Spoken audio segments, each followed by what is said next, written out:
ശ്രീ അനിൽകുമാർ, ഇന്നിപ്പോൾ 2 വർഷത്തോളം ഒളിവിലായിരുന്ന യൂത്ത് കോൺഗ്രസിൻ്റെ ഒരു പ്രധാനപ്പെട്ട നേതാവ് മുഖ്യപ്രതിയായി വളരെ സാഹസികമായി ദില്ലി വിമാനത്താവളത്തിൽ വെച്ച് പിടിക്കപ്പെടുന്നു. അയാളാകട്ടെ കാഠ്മണ്ഡു വഴി തിരിച്ച് ലണ്ടനിലേക്ക് കുടുംബസമേതം പോകാനിരിക്കുന്നതിനിടയിലാണ് ഈ അറസ്റ്റുണ്ടായത്. മാത്രമല്ല, പോലീസ് ഈ കേസിലെ മുൻപ് അറസ്റ്റുകൾ അത് നടത്താൻ ആ അന്വേഷണമൊക്കെ മുന്നോട്ട് പോയ വഴികളറിയാം. വലിയ പരിഹാസം കോൺഗ്രസിൻ്റെ ഭാഗത്തു നിന്ന് CPM തന്നെ ചെയ്തതാണ് എന്ന മട്ടിൽ വലിയ തോതിൽ വരുത്തുകയും അതനുസരിച്ച് ട്രോളുകൾ രൂപപ്പെടുത്തുകയും ഒക്കെ ചെയ്ത ഒരു അന്തരീക്ഷത്തിൽ നിന്നാണ് പോലീസ് ഇതിൻ്റെ ചുരുളഴിച്ച് പ്രതികൾ പിടിക്കപ്പെട്ടത്. അതിലെ മുഖ്യപ്രതിയാണ് ഇപ്പോൾ പിടിക്കപ്പെട്ടത്. അയാളാകട്ടെ 2 വർഷക്കാലം ഒളിവിലായിരുന്നു, വിദേശത്തൊളിവിലായിരുന്നു. ഒട്ടേറെ സാഹചര്യങ്ങളോട് ഇതുമായി ബന്ധപ്പെട്ട് പരിശോധിക്കാൻ അന്നുണ്ടായ ഒരു സാഹചര്യമൊക്കെ ഈ പ്രതി പിടിക്കപ്പെട്ട ഈ കാലത്ത് എങ്ങനെയാണ് ശ്രീ അനിൽകുമാർ ഓർത്തെടുത്തുകൊണ്ട് പുതിയ സാഹചര്യവുമായി അതിനെ ബന്ധപ്പെടുത്തി സംസാരിക്കുക, പറയുക?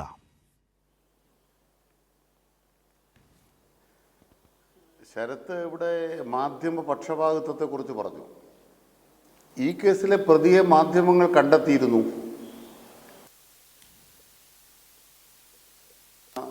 സഖാവ് IP ബിനുവാണ്. IP ബിനുവാണ് ഈ കുറ്റകൃത്യം ചെയ്തത് എന്ന് നിരവധി മാധ്യമങ്ങൾ റിപ്പോർട്ട് ചെയ്തു. അതിന് UDF നേതാക്കന്മാർ നല്ല പിന്തുണ കൊടുത്തു. അപ്പോൾ AKG സെൻറ്റർ ആക്രമണം EP ജയരാജൻ നടത്തിയൊരു പ്രക്രിയയാണ്.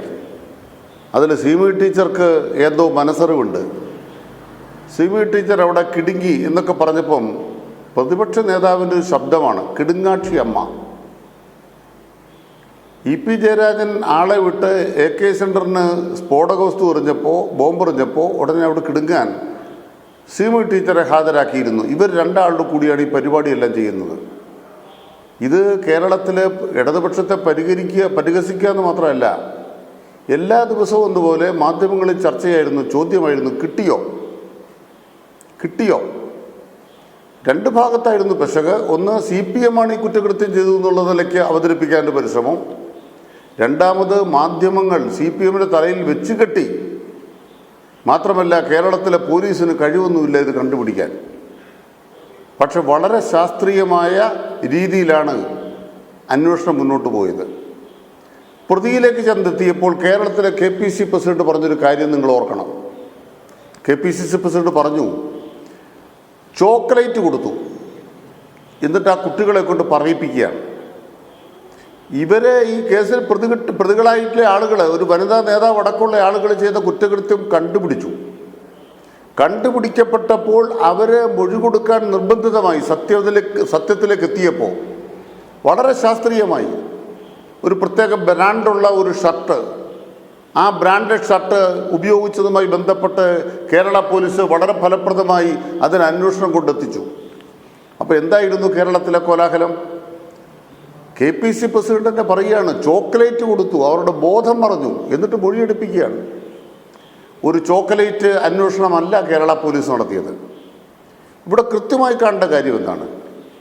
നിഖിൽ ബൈലി മുതൽ AK സെൻറ്റർ ആക്രമിച്ച കേസിലെ പ്രതികൾ വരെ എല്ലാ പ്രതികളും പൊതുവായി പങ്കിടുന്നൊരു സൗഹൃദ വലയമുണ്ട്. ആ സൗഹൃദ വലയത്തിൽ KPCC പ്രസിഡന്റുണ്ട്, പ്രതിപക്ഷ നേതാവുണ്ട്, ഇപ്പോൾ വടകരയിൽ ജയിച്ച UDFൻ്റെ MP കോൺഗ്രസ് നേതാവായിട്ടുള്ള ഷാഫി പറമ്പിൽ ഉൾപ്പെടെയുള്ളവരുണ്ട്. ആലോചിച്ച് നോക്കൂ, ഇവർക്കാർക്കും ഈ പരസ്പര ബന്ധം മറയില്ലാത്തതാണ്.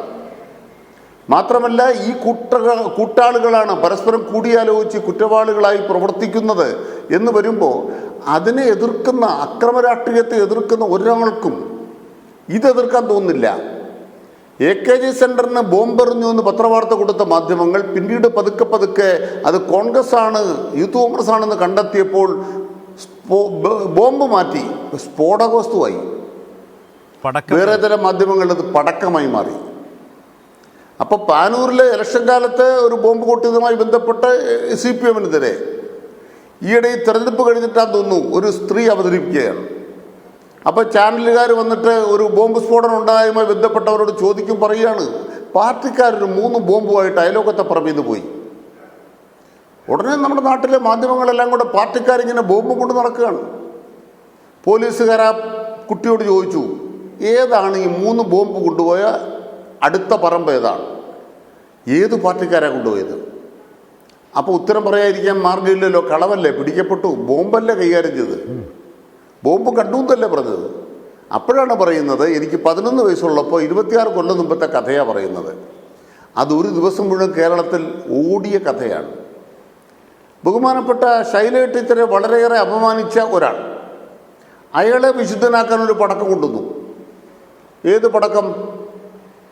വിഷുവിന് പൊട്ടിക്കാൻ വെച്ചിരുന്നൊരു പടക്കം ആരോ അയലോക്കത്തെ വീട്ടിൽ പൊട്ടിച്ചത് ഹരിഹരൻ്റെ വീടിന് നേരെയുള്ള ബോംബേറായിട്ടൊരു ഇവിടുത്തെ മാധ്യമങ്ങൾ അവതരിപ്പിച്ചു.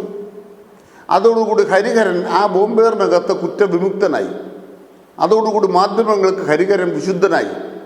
അപ്പോൾ ഒരു പുകമറയുണ്ടാക്കി ആ പുകമറയിലൂടെ കുറ്റവാളികളെ രക്ഷിച്ചെടുക്കുക, നിഖിൽ പൈലിമാരെ രക്ഷിച്ചെടുക്കുക, ഇടതുപക്ഷത്തെ കടന്നാക്രമിക്കുന്നൊരു അക്രമികളെന്ന പരിസരമുണ്ടാക്കുക. ഒരു കാര്യത്തിൽ വ്യക്തത ഉണ്ടാകണം. ഇടതുപക്ഷ ജനാധിപത്യത്തിനെതിരായി, കമ്മ്യൂണിസ്റ്റ് പാർട്ടിക്കെതിരായി ഇവിടുത്തെ മാധ്യമങ്ങൾ ഇത് പുതുതായി ആരംഭിച്ചതല്ല. 1959 വിമോചന സമരം ആരംഭിക്കുന്നത് ജൂൺ മാസം അവസാനത്തെ ആഴ്ചയിലാണ്. ജൂലൈ 31 അത് വിജയകരമായി കേരളത്തിലെ EMS സർക്കാരിനെ പുറത്താക്കിയത്, പച്ച നുണ പറഞ്ഞിട്ട്. ഇപ്പോൾ ജൂലൈ മാസം എന്ന് പറഞ്ഞ സീസണാണ്, നല്ല സീസണാണ്. ഇടതുപക്ഷത്തിനെതിരെ എന്തോ നുണയും പറയാം. ഞാൻ കഴിഞ്ഞ ദിവസം ഒരു അത്ഭുത സംഭവം ഉണ്ടായി. കോട്ടയത്തെ പാർട്ടി ജില്ലാ കമ്മിറ്റി ഓഫീസിൽ കമ്മിറ്റി പങ്കെടുത്തു. ഏതാണ്ട് 6-7 മണിക്കൂർ ആളുകൾ ചർച്ച ചെയ്തപ്പോൾ പറഞ്ഞ കാര്യങ്ങളൊക്കെ എൻ്റെ ഓർമ്മയിലുണ്ടല്ലോ. 4-5 പത്രത്തിൽ ഒരുപോലെ വാർത്ത വന്നിരിക്കുകയാണ് ചാനലിൽ. എന്താണ് ഈ വാർത്ത? കളവായ 4 കാര്യങ്ങൾ. ഊഹിച്ചെഴുതുന്ന കുറേ കാര്യങ്ങളുണ്ട്. കളവായ 4 കാര്യങ്ങൾ ഇന്നിപ്പോൾ തന്നെ പുറത്തു വന്നില്ലേ. EP ജയരാജൻ പങ്കെടുക്കാത്തൊരു ചർച്ചയാണ് കേന്ദ്ര കമ്മിറ്റിയിൽ നടന്നത്. അദ്ദേഹം പങ്കെടുത്തിട്ടേ ഇല്ല. പക്ഷെ അദ്ദേഹം സീതാറാം യെച്ചൂരിക്കെതിരെ പറഞ്ഞു എന്ന് വ്യാജ വാർത്ത ഉത്തരവാദിത്തപ്പെട്ട മാധ്യമങ്ങളാണ് കൊടുക്കുന്നത്. വിവിധ മാധ്യമങ്ങളിൽ ഒരേപോലെ CPM ജില്ലാ കമ്മിറ്റികളുമായി ബന്ധപ്പെട്ട വാർത്തകൾ നിർമ്മിക്കപ്പെടുന്നു. SFIക്കെതിരായ വാർത്തകൾ നിർമ്മിക്കപ്പെടുന്നു. അത് പൊതുബോധ നിർമ്മിതിക്കാതെ ഉപയോഗിക്കുന്നു. മാധ്യമ സിൻഡിക്കേറ്റ് എന്ന് സഖാവ് പിണറായി എത്രയോ കാലം മുമ്പ് ചൂണ്ടിക്കാട്ടിയത് ഇവിടെ യാഥാർത്ഥ്യമാണ്. പാർട്ടി ജില്ലാ കമ്മിറ്റിയിൽ നടക്കാത്ത ചർച്ചകൾ ഈ തെരഞ്ഞെടുപ്പ് റിവ്യൂവുമായി ബന്ധപ്പെട്ട് നടന്നു എന്ന വ്യാജങ്ങൾ, അത് കേന്ദ്ര കമ്മിറ്റിയിൽ വരെ നടന്നു എന്ന വ്യാജങ്ങൾ മാധ്യമ സിൻഡിക്കേറ്റ് കേരളത്തിൽ ശക്തമായി പ്രവർത്തിക്കുന്നുള്ളൊരു തെളിവാണ്. AKG സെൻറ്ററിലെ കുറ്റവാളികളെ പിടിക്കുമ്പോൾ മാധ്യമ സിൻഡിക്കേറ്റ് മറ്റു നുണകൾ നിർമ്മിക്കുന്ന തിരക്കിലാണ്. സത്യം പറയുന്ന തിരക്കിലല്ല, നുണകൾ നിർമ്മിക്കുന്ന തിരക്കിലാണ്. നുണകളാണ് അവരുടെ വാർത്താ സ്രോതസ്സുകൾ.